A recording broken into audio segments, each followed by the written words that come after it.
Good morning, everybody. I hope everyone is fine. Welcome back to our channel. I am Professor Karan Agarwal from Akash Agarwal Classes. Exams नज़दीक आ रहे हैं, है ना? कुछ ही समय रह गया एग्ज़ाम्स के लिए. डेली आकाश अग्रवाल क्लासेस के चैनल पर आपको प्रैक्टिस करने का मौका मिल रहा है. रिवीजन लेक्चर्स ऑलरेडी अपलोडेड है, प्लस MTP जो इंस्टीट्यूट ने अपलोड किए हुए paper, mock test papers upload किए हुए, वो हम लोग सॉल्व कर रहे हैं. मेरा रिक्वेस्ट है सारे स्टूडेंट से, लास्ट 2 वीक्स रिमेनिंग है एग्ज़ाम्स के लिए, प्लीज़ और ज़्यादा मेहनत कीजिए और ज़्यादा फोकस कीजिए. आई एम डैम श्योर आप सबके सब लोग पास 100% होने वाले हो. लेकिन अगर हम थोड़ा सा एक्स्ट्रा और मेहनत करते हैं, this will result in more marks.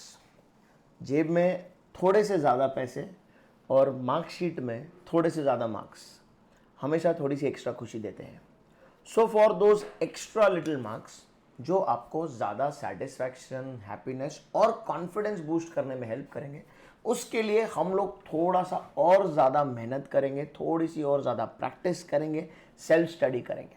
बिल्कुल भी लास्ट 15 डेज में हमें कंप्लेसेंट नहीं होना है, हमें, है ना, वो फ्यूल कम नहीं करना है, एनर्जी लेवल्स बढ़ा कर रखना है, ज़्यादा फोकस करना है एंड अपने आप को कॉन्फिडेंस और एनर्जी से भर के रखना है.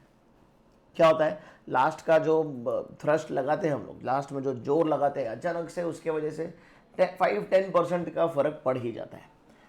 मुझे ये इसमें बिल्कुल भी डाउट नहीं है कि मेरे सारे के सारे बच्चे जो है वो 100% पास होने वाले, लेकिन इन लास्ट कुछ दिनों में हम लोग काम करने वाले कुछ थोड़ा सा एक्स्ट्रा के लिए. देखिए, आकाश अग्रवाल क्लासेस की टीम ने आपको free of cost revision lectures दिए सारे सब्जेक्ट के. फिर हम लोगों ने ऑब्जेक्टिव सॉल्व कर रहे हैं. इसके बाद हम लोग फिर बहुत ही जल्द आप लोगों के लिए मैराथन रिवीजन लेक्चर्स लेकर आए. फटाफट रिवीजन डेली यूट्यूब पर लाइव, इसी चैनल पर, यस, आकाश अग्रवाल क्लासेस के चैनल पर लाइव रिवीजन लेक्चर्स बहुत जल्द स्टार्ट होने वाले हैं. तो बहुत सारी चीज़ें हम लोगों की तरफ से आपको मिल रही है. मुझे पता है आप लोग सब लेक्चर्स देख रहे हो, फॉलो कर रहे हो, वीडियोस देख रहे हो, सब चीज़ें कर रहे हो, बट साथ में थोड़ा सा और सेल्फ स्टडी भी करेंगे और चैनल को फॉलो करते रहेंगे और भी बहुत सारी चीज़ें, नए नए अपडेट्स आपको आते जाएंगे. Till your exams we are there with you. More importantly, exam के बाद भी हम लोग आपके साथ रहेंगे, आप लोग चैनल पर बने रहेंगे, अपडेट्स आते रहेंगे. CMA इंटर के बैचेस जल्द ही शुरू हो जाएंगे. क्यों जल्दी शुरू हो जाएंगे? क्योंकि हमें पूरा भरोसा है कि हमारे सारे के सारे बच्चे जो है वो 100% CMA फाउंडेशन पास होने ही वाले हैं. अरे यार, इतनी सारी मेहनत कर रहे हैं हम लोग, आकाश अग्रवाल क्लासेस की टीम इतना कंटेंट प्रोवाइड कर रही है, आप लोग फॉलो कर रहे हो, पढ़ाई कर रहे हो, तो पास तो होने ही वाले हैं ना. तो फिर CMA इंटर की बैचेस भी जल्दी स्टार्ट हो जाएंगी, सारी अनाउंसमेंट्स आएगी, आपको यूट्यूब चैनल पर हर एक चीज़ का अपडेट मिलता रहेगा. मैं पहले भी बता चुका हूँ कि professionally qualified team, the best CMA institute in our country, Akash Agarwal classes.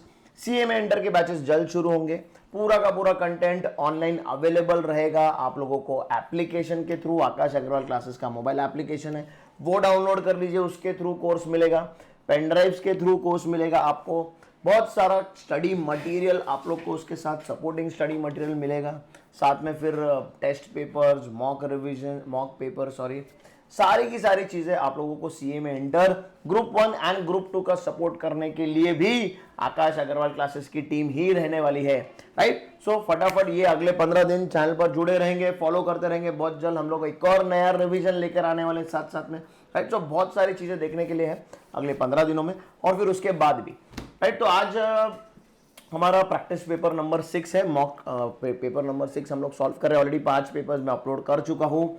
बहुत सारे आप लोगों के कमेंट्स आ चुके हैं मुझे, तो मैं देख रहा हूँ कि अच्छी से जो है पढ़ाई हो रही है, बच्चे फॉलो कर रहे हैं और उसका पॉजिटिव इम्पैक्ट भी है. So on that note we will start with today's session without wasting any further time.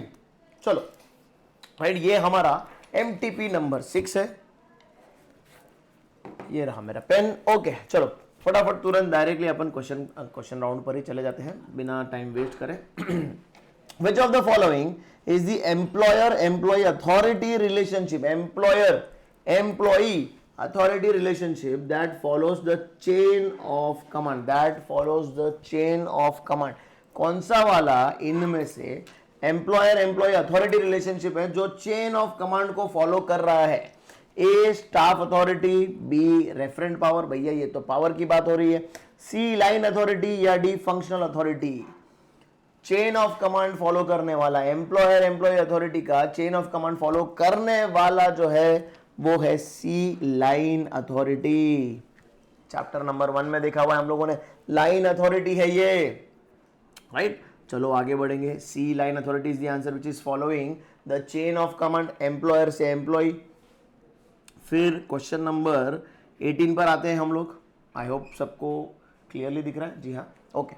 Which of the following is a factor that affects delegation of authority. Factors affecting delegation of authority, एक रहता है from the delegator point of view, एक जिसको delegate किया जा रहा है उसके पॉइंट ऑफ व्यू से, याद आ रहा है क्या, राइट। तो इनमें से कौन सा is a factor that affects delegation of authority from the delegants aspect. Delegant के एस्पेक्ट के हिसाब से इनमें से कौन सा फैक्टर है जो डेलीगेशन ऑफ अथॉरिटी को अफेक्ट करता है। A love for authority, B fear of exposure, C experiences of the superior या डी फियर ऑफ क्रिटिसिज्म। हमारा आंसर है D fear of criticism. Fear of criticism is a factor of the all 4 options given to us जो affect करता है delegation of authority को from the delegants point of view, from the delegants aspect, right. तो fear of criticism है ना भैया, काम मिल गया नहीं कर पाए, फियर ऑफ क्रिटिसिज्म होता है कि नहीं होता है। चलो क्वेश्चन नंबर 19, पावर के ऊपर बेस्ड क्वेश्चंस। आप देखेंगे हर पेपर में पावर के ऊपर बेस्ड क्वेश्चंस आए ही आए हैं, तो हम लोग उसको छोड़कर नहीं जा सकते। सारे टाइप्स ऑफ पावर्स, क्या उनके एग्जांपल्स है वो हमको पता रहने चाहिए। अगर याद नहीं आ रहा है तो रिवीजन लेक्चर में करण सर ने पावर और अथॉरिटी डिटेल में पढ़ाया हुआ है। Power based upon identification with a person, based upon identification with a person who has desirable resources और पर्सनल ट्रेड्स। पर्सन की पर्सनालिटी के ऊपर, उसके स्वभाव के ऊपर, बिहेवियर के ऊपर बेस्ड जो पावर मिलता है पर्सन को, वो क्या है, महात्मा गांधी जी। एग्जाम्पल लिया हुआ है हम लोगों ने, D referent power. Desirable resources और पर्सनल ट्रेड्स पर्सन के, ये एग्जाम्पल है रेफरेंट पावर का, राइट। चलो फटाफट आगे बढ़ेंगे। देखो चीजें आसान होती जा रही थी, अगर आप ध्यान देंगे पहले पेपर की कंपैरिजन में आज 6th पेपर है, things have become much easier for us. इसी तरीके से 7, 8, 9, 10 जाते जाते ऑलमोस्ट पूरा सब सिलेबस का रिवीजन हो जाएगा। फिर यूट्यूब पर लाइव हम लोग आने वाले, बहुत सारा रिवीजन लेकर आने वाले। चैनल को सब्सक्राइब नहीं किया है तो करो, और अगर कर लिया है तो शेयर भी करो, राइट। जितने पॉसिबल लोग हैं सब लोगों को फाउंडेशन के पेपर में अच्छे से अच्छे मार्क्स आने चाहिए, यही हमारा एम है बच्चों।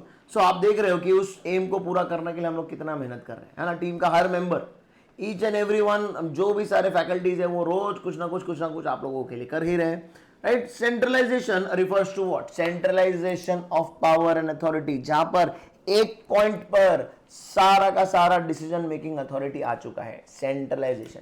डिसेंट्रलाइजेशन में डिस्पर्सल रहता है, बांट दिया जाता है अधिकार, लेकिन सेंट्रलाइजेशन में सारा पावर मेरा, सारे अधिकार मेरे, मैं हिटलर हूं, राइट। तो ये कहां पर है देखेंगे हम लोग, ऑप्शन ए पढ़ेंगे पहले। The degree to which decision making is concentrated at a single point in the organization. Fantastic, पहला वाला ही मिल गया, बी सी डी देखने की जरूरत ही नहीं है। आवर आंसर इज ए, ध्यान से देखेंगे ऑप्शन ए को। Degree to which decision making is concentrated at a single point in the organization. Generally centralization small organizations को suitable होता है, या ऐसे organizations में जहाँ ज़्यादा competent मैन पावर नहीं होते वहाँ पर centralization of authority suitable होता है। देखो रिवीजन भी होते जा रहा है हमारा, ऐसे ही नहीं। मैंने पहले लेक्चर में कहा था कि ऑल 10 लेक्चर्स आप देखोगे तो काफ़ी हद तक पूरा सिलेबस आपका रिवाइज हो ही जाएगा। In an organization that has high centralization, okay, in an organization that is high center, हमारा ऑर्गेनाइजेशन है उसमें हाई सेंट्रलाइजेशन है भैया, सारा का सारा पावर जो है कॉन्सेंट्रेट है एक सेंट्रल पॉइंट पर, ठीक है। उसमें क्या हो रहा है देखेंगे, ऑप्शन देखेंगे। Problems can be quickly and efficiently solved, problems can be quickly and efficiently solved, हो सकता है नॉट नेसेसरी। डिसीजन मेकिंग जो है वो फास्ट जरूर होता है क्योंकि एक ही पॉइंट पर सारा डिसीजन लिया जा रहा है, लेकिन एफिशिएंटली सॉल्व होगा ऐसा जरूरी नहीं है, ओके। फिर बी देखते हैं। Corporate headquarters is located centrally to branch office, ऐसा भी कुछ जरूरी नहीं है भैया सेंट्रली हो, भाई कॉर्पोरेट ऑफिस कहीं और कोपरे में हो, बाकी के ऑफिस ब्रांच ऑफिस कहीं और हो, तो ऐसा जरूरी नहीं है। सी देखते हैं। Top managers can make all decisions, lower level managers merely carry out decisions. हाँ भैया सी सही लग रहा है, टॉप लेवल मैनेजमेंट पूरे डिसीजन ले रहा है, लोअर लेवल से फॉलो कर रहा है, फिर भी डी को भी पढ़ लेते हैं। All top level officials are located within the same geographic area. भैया ऐसा कोई बात है ही नहीं, सेंट्रलाइजेशन में या डिसेंट्रलाइजेशन में जोग्राफिक लोकेशन को लेकर कोई बात नहीं है। हमारा डाउट सही था, एलिमिनेट करने के बाद प्रॉपर अंडरस्टैंडिंग क्रिएट हुआ। ऑप्शन सी को देखकर top managers make all decisions, lower level management जो है, लोअर लेवल मैनेजमेंट सिर्फ उन डिसीजंस को कैरी करने का काम करते हैं। सी हमारा आंसर है, राइट। चलो आगे बढ़ते हैं। क्वेश्चन नंबर 22 है लिस्ट में। मैस्लो अंकल आ गए हैं, बहुत इंपॉर्टेंट है। हर्जबर्ग, मैस्लो, ये सारे के सारे जो है बहुत इंपॉर्टेंट, मैकग्रेगर, सब इंपॉर्टेंट लोग, इनमें से क्वेश्चन आएगा ही आएगा। Maslow's basic needs are also known as, Maslow का नीड हायरार्की थ्योरी याद आ रहा है क्या, है ना। फिजियोलॉजिकल नीड्स था, सेफ्टी नीड्स था, सोशल नीड्स था, एस्टीम था, सेल्फ एक्चुअलाइजेशन था। देखो मुझे मेरे आंखों के सामने वो पूरा का पूरा पिरामिड ही आ गया। जैसे ही मैस्लो नाम आया मेरे आंखों के सामने पिरामिड ही आ गया। ये विजुअल मेमोरी का इम्पैक्ट होता है। इस तरीके से हमको पढ़ाई करने की, आंखों के सामने तुरंत वो फिगर आ जाए ताकि फिर कुछ डाउट ही ना बचे, ठीक है। बेसिक नीड्स को क्या कहा जाता है, बेसिक नीड्स को फिजियोलॉजिकल नीड्स कहा जाता है। देखने की भी जरूरत नहीं, ऑप्शन डी हमारा आंसर है। फिजियोलॉजिकल कहाँ मिल रहा है और ढूंढ लो। बेसिक नीड्स फिजियोलॉजिकल, रोटी, कपड़ा और मकान, जी हाँ, राइट। बेसिक लड़ाई तो आदमी की उसी चीज को लेकर रहती है। चलो क्वेश्चन नंबर 24 है लिस्ट में, आगे बढ़ते हैं फटाफट फटाफट। स्पीड देखो मस्त चल रहा है हम लोगों का। In Maslow's need hierarchy which needs are shown between esteem needs and safety needs. Okay, safety needs और एस्टीम नीड्स के बीच में कौन सा वाला नीड्स था। पहले तो हमको पता है कि बेसिक नीड्स थे, बेसिक नीड्स पूरी होने लग गए, मतलब फिजियोलॉजिकल नीड्स पूरी होने लग गई आदमी की, तो उसके बाद आदमी कहाँ जाता है, मतलब अपना सेफ्टी, सिक्योरिटी, इंश्योरेंस वगैरह लेगा, मेडिक्लेम वगैरह लेगा, थोड़ा सा इन्वेस्टमेंट वगैरह करना चालू करेगा अपने आप को बनाए रखने के लिए, राइट। तो ये सेफ्टी नीड्स। उसके बाद थे हमारे सोशल नीड्स, बाबा आसपास के लोगों से प्यार मोहब्बत ये सब चीज़ें मिलनी चाहिए, है ना, उसको रिकग्निशन मिलना चाहिए। तो ये कौन से नीड्स थे, सोशल नीड्स थे। फिर एस्टीम नीड्स थे, एक तो सेल्फ एस्टीम और एस्टीम फ्रॉम अदर्स। तो सेफ्टी और एस्टीम के बीच में कौन आ गया, सोशल नीड्स आ गए। आगे के नहीं आ गए, देखो इसीलिए वो पिरामिड भी लर्न होना जरूरी है, क्योंकि इस तरह के क्वेश्चंस भी आ सकते हैं। भाई एस्टीम नीड का मतलब क्या, फिजियोलॉजिकल नीड्स का मतलब क्या, ये तो क्वेश्चंस आएंगे ही है, but there is a possibility कि आपको हायरार्की भी पूछी जाए, इसलिए ये चीज आनी चाहिए। इसलिए ये भी कहा था कि भाई 250 ऑब्जेक्टिव सॉल्व करेंगे तो हमें समझ में आ जाएगा क्या रेंज ऑफ क्वेश्चंस पूछा जा सकता है, right. That is why we are different from others. Objective आपको सॉल्व करने के लिए नहीं कहे, आपके साथ बैठकर टीम का हर मेंबर सॉल्व कर रहा है हर सब्जेक्ट के ऑब्जेक्टिव, ताकि आपको क्रिस्टल क्लैरिटी मिले कि क्वेश्चंस कैसे पूछे जा सकते हैं, प्रिपरेशन कैसा करना है। क्वेश्चन सॉल्व करते हुए कोई डाउट आता है तो टीचर साथ में डाउट सॉल्व कर रहा है, रिवीजन भी कर रहा है, right. That is why the team, that is why we proudly say that we are one of the best institutes for CMA in our country, और आप लोगों का प्यार साथ में मिल ही रहा है, राइट। आगे बढ़ेंगे क्वेश्चन नंबर 25 की तरफ। Under ERG theory, R stands for, ERG में R stands for रिलेटेडनेस, भूलना नहीं है, ये आप लोगों को लर्न करना है भैया, ये फुल फॉर्म लर्न करके जाना है। R stands for D relatedness, R relatedness के लिए स्टैंड होता है, लर्न करके जाना है हम लोग को, ये फुल फॉर्म्स पता रहने चाहिए। क्वेश्चन नंबर 26 पे आते हैं। If the average human being prefers being directed, आगे फिर से आलसी लोग आगे, भाई दिशा दिखाओ, भाई सर आप बताओ क्या करना है, सर हमको दिमाग चलाना नहीं है, सर हमको इच्छा नहीं है, सर हमको मोटिवेशन नहीं है, विशेष टू अवॉइड रिस्पॉन्सिबिलिटी, काम करना नहीं है, काम से भाग रहा है, हैज रिलेटिवली नो एम्बिशन, कोई मोटिवेशन नहीं, कोई एम्बिशन नहीं, कुछ पाने की इच्छा नहीं, want security above all, safe रहना चाहिए, सिक्योर रहना चाहिए। मैनेजमेंट का एटीट्यूड क्या रहेगा, भैया ये तो थियोरी एक्स वाले लोग हैं, इनको लीड करो, इनको दिमाग मत चलाने को बोलो, इनको डायरेक्शन दो, इनको कमांड दो, इनको ऑर्डर दो। मैनेजमेंट का एटीट्यूड क्या रहेगा, थियोरी एक्स मैनेजर रहेगा, बराबर है क्या नहीं। इनके साथ कड़क जो है स्वभाव रखना पड़ेगा, इनको पनिश करना पड़ेगा, इनको ऑर्डर देने पड़ेंगे, इनको हर काम छाती पे खड़े रह के करना पड़ेगा। लेकिन अगर आप मेरे और आप, मतलब जो अगर बाकी के सारे लोग आपके और मेरे जैसे रहेंगे तो हम लोग कैसे लोग हैं, हम लोग सारे के सारे प्रोएक्टिव लोग हैं। हमें किसी को बताना नहीं पड़ता है, समझाना नहीं पड़ता है, सेल्फ मोटिवेटेड लोग हैं, खुद होकर काम करना चाहते हैं, जिम्मेदारियां लेने चाहते हैं। ये हम थियरी वाई वाले लोग हैं। इसीलिए तो आप लोग आ जाते हो, इसीलिए तो हम लोग लेक्चर बना लेते हैं, आप लोग आ जाते हो, पढ़ाई कर लेते हो, right. So this shows we belong to theory Y. Okay चलो कोई बात नहीं, 27 ऐसे भी लोग होते हैं, हमारा काम है उनको मोटिवेट करना, उनको रास्ते पर लाना। 27 ओके, सीमा जी मिल गई हमको। Seema ji desires for friendship, okay, love and a sense of belonging, कि yes I belong to this place. Seema की क्या भावना है? Friendship, love and sense of belonging. We say that she fulfils what? A physical need, B self actualisation, C social needs, या D esteem needs. याद करेंगे ये सारे नीड्स कौन से थे? सोशल नीड्स थे। हमें रिकग्निशन मिलना चाहिए, हमें प्यार मोहब्बत इज्जत मिलनी चाहिए, लोगों के नज़र में हमें भी मान सम्मान मिलना चाहिए। Yes we belong to this place, this people belong to us. ये है social need of the person, जो तीसरे नंबर पर आता है। पहले पर फिजियोलॉजिकल नीड थे, रोटी कपड़ा और मकान। फिर सिक्योरिटी और सेफ्टी नीड थे कि भाई थोड़ा सा इन्वेस्टमेंट कर लो, थोड़ा सा पैसा बचा लो ताकि फ्यूचर सेफ रहे, LIC वगैरह खरीद लो। फिर आते हैं social needs. Man is a social animal, civics में आप लोगों ने बचपन में पढ़ा होगा।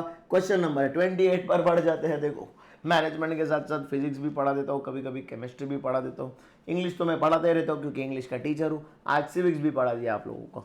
Programme decision are concern with, भैया प्रोग्राम डिसीजन, जैसे ही प्रोग्राम आया समझ जाने का। प्रोग्राम नहीं क्या, वो एकता कपूर वाले प्रोग्राम, सब में सेम घिसी पिटी स्टोरी रहती है क्या नहीं रहती? रिपीटेटिव रहते हैं क्या नहीं रहते? वैसे ही प्रोग्राम डिसीजन है, very repetitive and routine decisions. कुछ नया देखने को नहीं मिलता है।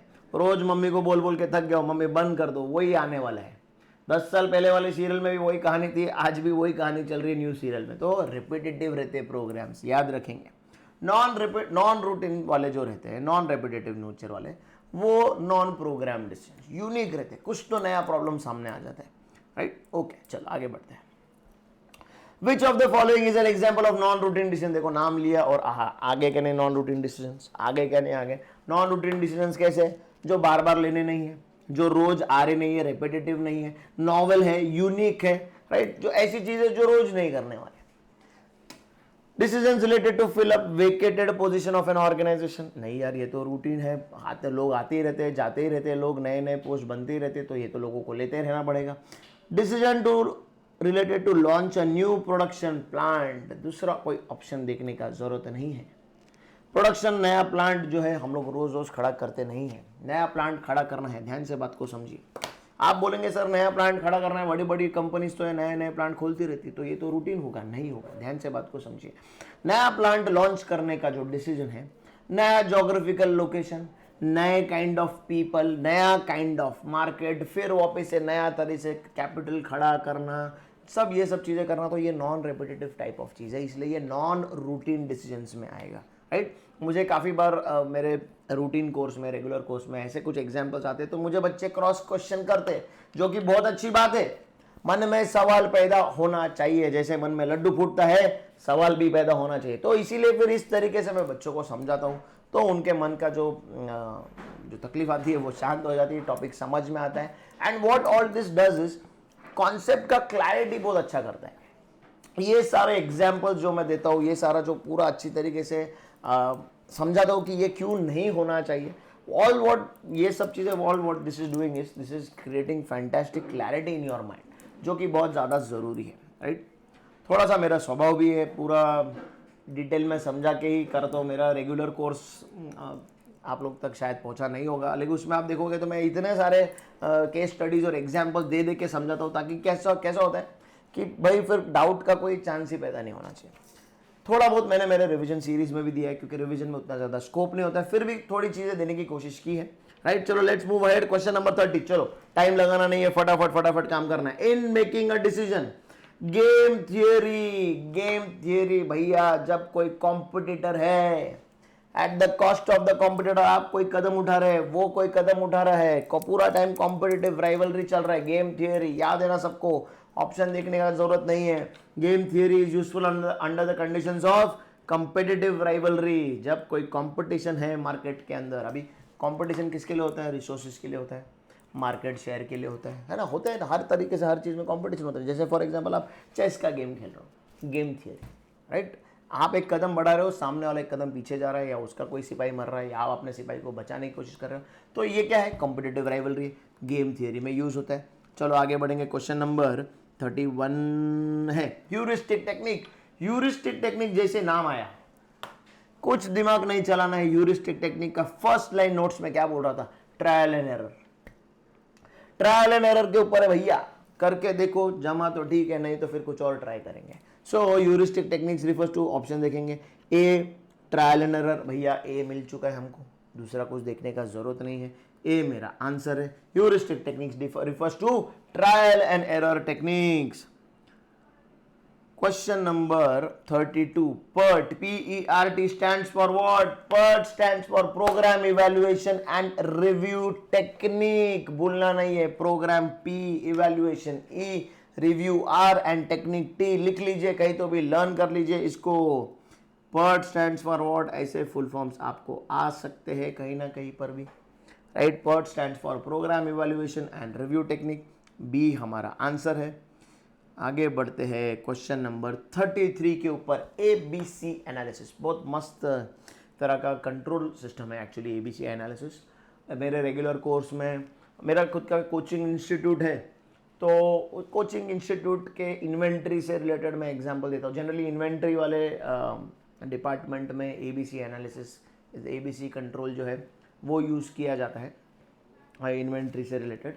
तो बहुत मस्त एग्जाम्पल रहता है ABC analysis. It is an example of critical point control. ये जो ABC एनालिसिस है, बेसिकली बच्चा ये याद रखेंगे हम लोग, it is an example of critical point control. अगर आप मॉड्यूल में जाओगे तो क्रिटिकल पॉइंट कंट्रोल जहाँ पर दिया हुआ है, वहाँ पर एग्जाम्पल में ABC एनालिसिस दिया हुआ है कि भाई जो कम ज़रूरी चीज़ें हैं उसका बजट भी कम रहता है, उसको डिसीजन लेने के लिए मतलब लोअर लेवल मैनेजमेंट देख लेता है, ज़्यादा कंट्रोल देखने की ज़रूरत नहीं है। फिर जो थोड़े से कम लगने वाली चीज़ है, जिनका बजट थोड़ा सा और ज़्यादा है, तो फिर वो उसका बजट बना हुआ रहता है, थोड़े से ऊपर लेवल के लोग देखते हैं। फिर जो बहुत ज़्यादा हैवी जो कॉस्टिंग वाला इन्वेंट्री होता है, उसका बजट अलग से होता है, उसको देखा जाता है, चेक किया जाता है, कंट्रोल एक्सरसाइज किया जाता है उसके ऊपर। तो वो ए और बी और सी उस तरीके से डिटेल में है पूरा टॉपिक, पूरे एग्जाम्पल्स के साथ बताता हूँ मैं हर बार, लेकिन अभी इतना ध्यान रखने की जरूरत नहीं है। ABC फिलहाल क्या है, क्रिटिकल पॉइंट कंट्रोल। कि क्रिटिकल वाला कौन सा है, कि जो इन्वेंट्री सबसे महंगा है, तो उसका पूरा का पूरा कंट्रोल टॉप लेवल मैनेजमेंट के पास है। फॉर एग्जाम्पल छोटी सी इसमें, हाँ क्या, ABC analysis critical point control, बस इतना याद रखेंगे अभी फिलहाल के लिए। क्वेश्चन नंबर 35 मिस हो गया था हमसे, चलो देखें 35। Dash is defined as the process of obtaining and maintaining capable and competent people. अरे यार, obtaining and maintaining capable and competent people, ये किस में कर रहे थे, ये तो हम स्टाफिंग में कर रहे थे, क्या नहीं कर रहे थे यार, स्टाफिंग का तो काम ही है ना। स्टाफिंग में हम लोग ऑब्टेन कर रहे थे और मेंटेन कर रहे थे capable competent people at all levels, top से बॉटम, बॉटम से टॉप, हर जगह पर ये कर रहे थे। सिलेक्शन अलग चीज़ है, रिक्रूटमेंट अलग चीज़ है, ट्रेनिंग उसका, ये सब स्टाफिंग एक सेट है, और ये सारे के सारे जो बाकी के लोग हैं ये सब सेट है, पार्ट ऑफ स्टाफिंग है, राइट। चलो क्वेश्चन नंबर 36 हमारा, dash involves interpretation of the message by the receiver. Interpretation कभी भी याद रखो, मैसेज आया है सामने, समझने की कोशिश कर रहे हो, इंटरप्रेट मतलब अंडरस्टैंड, सीधा का सीधा वर्ड आ जाता है decode. When you are trying, जब भी आप एक मैसेज को समझने की कोशिश कर रहे हो, मतलब आप डिकोड करने की कोशिश कर रहे हो। मैसेज बना रहे हो, एनकोडिंग कर रहे हो, मैसेज अंडरस्टैंडिंग, इंटरप्रिटेशन कर रहे हो, जो रिसीवर करता है, इट इज व्हाट, डिकोडिंग। तो सी हमारा आंसर है, ध्यान रखना है। देखो ऐसा वाले क्वेश्चन आने के बाद कॉन्सेप्ट अगर पता रहेगा ना, ऑप्शन का मतलब देखने की जरूरत ही नहीं है, उसमें ऑप्शन में से नहीं क्या 50-50 फोन ऑफ फ्रेंड करने की जरूरत नहीं, आपको आंसर डायरेक्ट पता है, इतना क्लैरिटी होना चाहिए। और मेरी कोशिश यही रहती है, इवन दो मैं MTB सॉल्व कर रहा हूँ, फिर भी आप देखेंगे कि मैं कहीं कहीं पर थियरी आ रहा है, कॉन्सेप्ट आ रहा है, बताते जा रहा हूँ। ऐसे नहीं कि रीड कर रहा हूँ ऑप्शन आंसर दे रहा हूँ, ऐसे नहीं है, क्योंकि अभी भी समय है, अभी भी लेक्चर्स देखोगे तो भी बहुत सारा अंडरस्टैंडिंग क्रिएट हो जाएगा, बिल्कुल भी प्रॉब्लम नहीं आएगा। मेरे बच्चे तो फुल मार्क्स स्कोर करेंगे मैनेजमेंट में, मुझे पूरा भरोसा है इस चीज के ऊपर। Which one of the following is not a function of management? Function of management, planning, staffing, leading, coordination, control, याद आ रहा है क्या, राइट। तो इनमें से कौन सा नहीं है वो देखेंगे। A ग्रुपिंग, B प्लानिंग तो है, C स्टाफिंग तो है, D लीडिंग तो है, grouping is not a function of management, right. तो ये ए हमारा आंसर है, बहुत ही सिंपल क्वेश्चन था। क्वेश्चन नंबर 38 चैप्टर नंबर 1 के चालू हो गए question. Dash is a chain of superiors existing from highest authority to lowest rank is a chain of superiors from the highest authority to the lowest rank. This is nothing but a scalar chain of management. superiors existing highest level पर भी और lowest rank पर भी, ये एक scalar chain of management होता है भैया। ऊपर से नीचे की तरफ एक chain, scalar chain of management होता है। Unity of direction is a completely different thing, कि सारे के सारे ऑर्गेनाइजेशन के डिपार्टमेंट्स, मेंबर्स, एम्प्लॉय एक दिशा में काम कर रहे हैं, एक गोल के लिए काम कर रहे हैं। Unity of command is one person, मतलब one employ one boss basically. Authority, power to give orders, to extract obedience, याद आ रहा है क्या? तो वैसे अगर ऑप्शन देखते हैं तो भी एलिमिनेशन मेथड से भी आप लोग स्केलर चेन पर आ ही जाते थे। फिर भी डायरेक्टली भी पता है आपको, हाईएस्ट लेवल से लोएस्ट लेवल तक जो एग्जिस्ट कर रहा है चेन वो है स्केलर चेन। एलिमिनेशन मेथड भी यूज़ कर सकते हैं कहीं कहीं पर, अगर आपको इशू आ रहा है, समझ में नहीं आ रहा है तो एक एक ऑप्शन पढ़िए, और ऑप्शन क्या मतलब है ऑप्शन का वो देखते जाइए और फिर कट करते जाइए, तो फिर बच जाता है। It has to be your answer. इसलिए कॉन्सेप्ट्स पता होना ज़रूरी है। जैसे मुझे इसका कॉन्सेप्ट पता था, यूनिटी ऑफ कमांड का पता था, अथॉरिटी का पता था, तो ऑटोमेटिकली आंसर स्केलर चेन आ गया। इवन तो अगर शायद मुझे स्केलर चेन क्या है नहीं पता होता था, फिर भी मुझे ये तीनों बाकी के ऑप्शंस के अंडरस्टैंडिंग अगर हो तो ऑटोमेटिकली मुझे फिर हमारा आंसर मिल जाता है, right. So this is one very important technique, elimination method जिसको बोलता हूँ मैं। चलो क्वेश्चन नंबर 39 है लिस्ट में। फेयोल, हेनरी फेयोल अंकल, ठीक है, viewed management as a process of consisting how many functions, कितने फंक्शन बताए थे हेनरी फेयोल अंकल ने हम लोगों को हेनरी फेयोल अंकल ने 5 फंक्शंस बताए थे, तो 5 इज आवर आंसर। 14 प्रिंसिपल्स थे, वो अलग है, कंफ्यूज नहीं होना है, नहीं तो बोलेंगे सर 14 तो ऑप्शन दिख रहा ही नहीं है, क्वेश्चन गलत है। ऐसा नहीं, 14 प्रिंसिपल्स ऑफ मैनेजमेंट वो अलग चीज थी। He viewed management as a process consisting of 5 functions basically, right. Okay 39 देखो कंफ्यूजन कैसे होता है मुझे पता है, इसीलिए मैंने वहां पर रुककर आपको बताया। In the organization reporting relationship is a function of what? Reporting relationship किसका फंक्शन है? रिपोर्टिंग रिलेशनशिप प्लानिंग का नहीं है, लीडिंग का नहीं है, कंट्रोल का नहीं है, ऑर्गेनाइजिंग का फंक्शन है। Reporting relationship is a function of organizing, ये लर्न कर लीजिए आपके ऑर्गेनाइजिंग के मॉड्यूल में, जहां पर ऑर्गेनाइजिंग है वहां पर आपको दिखेगा reporting relationship is a function of organizing. चलो 41 which of the following is not included in the managerial activity, इनमें से कौन सा मैनेजरल एक्टिविटी में इंक्लूड नहीं किया है? ए कमांडिंग, ऑर्डर देना तो आता है, बी कंट्रोलिंग भी आता है, डी ऑर्गेनाइजिंग ये भी आता है, सी अकाउंटिंग जरूरी नहीं है भैया, C accounting is the answer, managerial activity में नहीं आता है ये। ऑल्दो कुछ मैनेजर्स करते हैं लेकिन आता नहीं है, it is not included in the managerial activity. जो मैनेजरल एक्टिविटीज है उसमें अकाउंटिंग आता नहीं है, भूलना नहीं है। चलो ट्रू और फॉल्स आ रहे हैं क्या? आ गए ट्रू और फॉल्स। चलो ध्यान से देखेंगे ये वाला।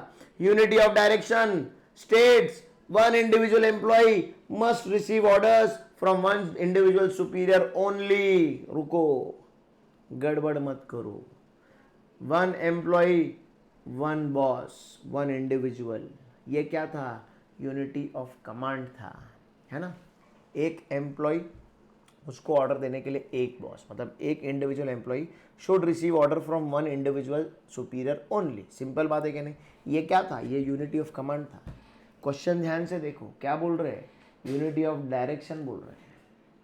बहुत बार क्या होता है, बच्चा यूनिटी वर्ड देखता है, वन एम्प्लॉय वन बॉस देखता है और बोलता है कि ये ट्रू है।